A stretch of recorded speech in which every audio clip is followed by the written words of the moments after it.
वर्ष 2004 में भारत सरकार ने एक नया भाषा वर्ग बनाने का फैसला किया और वो भाषा वर्ग था ऐसी भाषाएं जो 1500 से लेकर 2000 वर्ष तक पुरानी हो और इनका अपना ऐतिहासिक और पौराणिक महत्व हो, इनका अपना विशिष्ट साहित्य हो।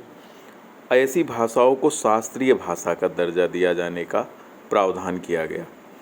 तब से लेकर यानी कि 2004 में पहली बार तमिल को शास्त्रीय भाषा का दर्जा दिया गया, 2005 में संस्कृत को दिया गया, 2008 में तेलुगु और 2008 में ही कन्नड़ को दिया गया, 2013 में मलयालम और 2014 में ओडिया को शास्त्रीय भाषा का दर्जा दिया गया।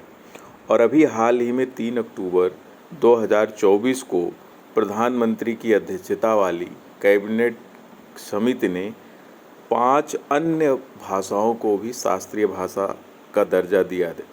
उनमें एक है मराठी, दूसरी है प्राकृत, तीसरी है बांग्ला और चौथी है पाली और पांचवी है असमिया।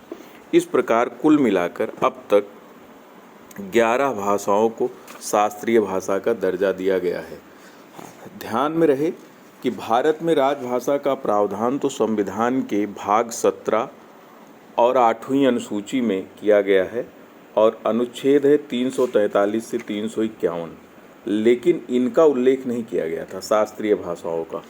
और ये भी रहे कि जब हमारा संविधान लागू हुआ तो मूल संविधान में 14 भाषाओं को ही राजभाषा का दर्जा दिया गया था। अब ये बढ़कर हो गई हैं 22। तो अब संविधान संशोधन के जरिए ही कोई भी प्रावधान या तो बढ़ाया जा सकता है अथवा घटाया जा सकता है। तो इसके लिए 21वां संविधान संशोधन किया गया था 1967 में और उसके तहत सिंधी भाषा को राजभाषा का दर्जा दिया गया था। पहली बार किसको? 14वीं से 15वीं भाषा कौन सी बनी? वो थी सिंधी। कब बनी? 1967 में। किस संविधान संशोधन द्वारा? 21वें। और फिर 71वां संविधान संशोधन विधेयक 1992 में किया गया और उसमें कोंकणी, मणिपुरी और नेपाली 3 भाषाएं, कोंकणी, मणिपुरी और नेपाली को 8वीं अनुसूची में जोड़ दिया गया। अब हो गई भाषाएं राजभाषाएं 18। और फिर सन 2003 में 92वां संविधान संशोधन अधिनियम किया गया और उसके तहत मैथिली, डोगरी, बोडो एवं संथाली, मैथिली, डोगरी, बोडो और संथाली को भी राजभाषा का दर्जा दिया गया। तो कुल मिलाकर ये 22 राजभाषाएं हो गई। उनमें है असमिया, बंगाली, गुजराती, हिंदी, कन्नड़, कश्मीरी, कोंकणी, मलयालम, मणिपुरी, मराठी, नेपाली, मैथिली, ओडिया, पंजाबी, संस्कृत, सिंधी, तमिल, तेलुगु, उर्दू, डोगरी, बोडो तथा संथाली।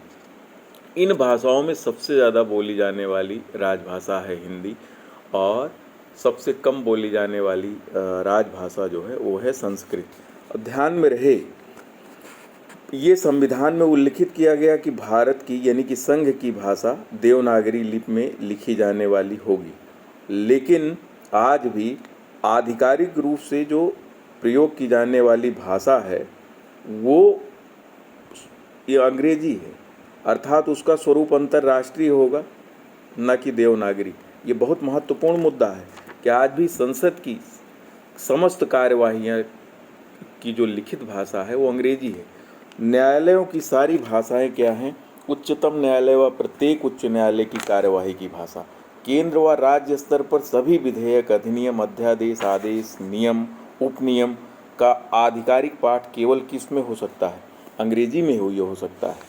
केवल हम 14 सितंबर को राष्ट्रीय हिंदी दिवस मनाकर अपने मन को संतोष करते हैं और 10 जनवरी को अंतर्राष्ट्रीय हिंदी दिवस। कुल मिलाकर हिंदी आज भी संविधान में उपेक्षित है और उसका सबसे बड़ा कारण है कि जब संविधान लागू हुआ तो ये माना गया कि 15 वर्षों के लिए हम अंग्रेजी को राजभाषा का दर्जा दे देते हैं और उसके बाद जब सामान्य स्थिति होगी तो हम हिंदी के बारे में सोचेंगे।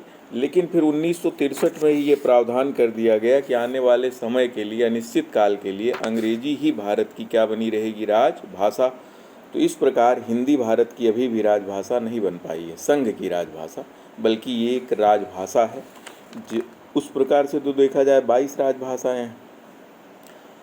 शास्त्रीय भाषाओं का चैप्टर रहा ये।